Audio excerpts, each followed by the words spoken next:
Let's turn this into this.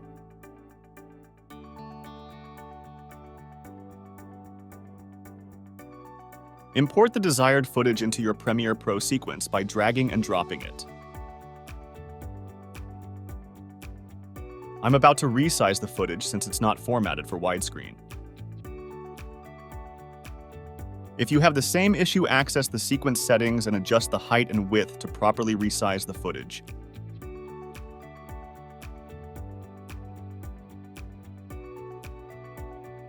Now it is much better.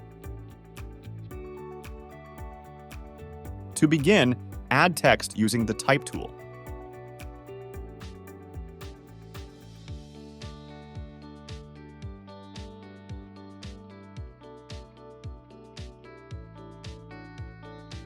After making adjustments to the text, click on the vertical center and horizontal center options to achieve a perfectly centered text.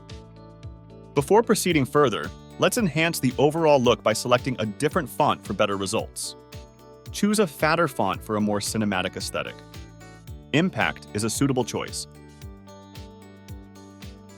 Increase the size of the text to nearly fill the screen for a more impactful visual effect. Now center it to the absolute middle.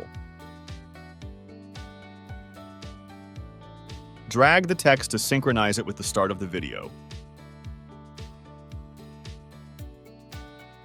Adjust the text size to stay in sync with the video until the end.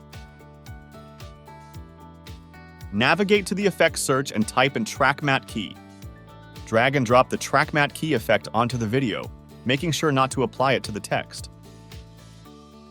Change the matte option and select the channel where the text is located. And here we go. It looks quite well. There is one final step remaining.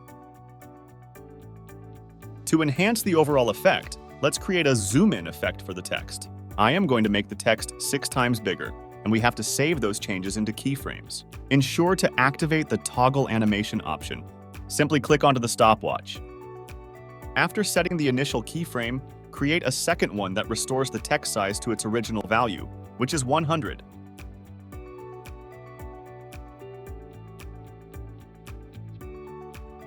Now, let's review the outcome of the applied zoom-in effect on the text.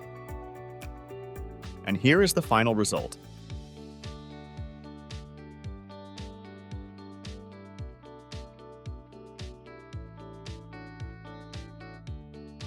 If this video was helpful to you, don't forget to like it, and make sure to subscribe to my channel for more informative and educational videos.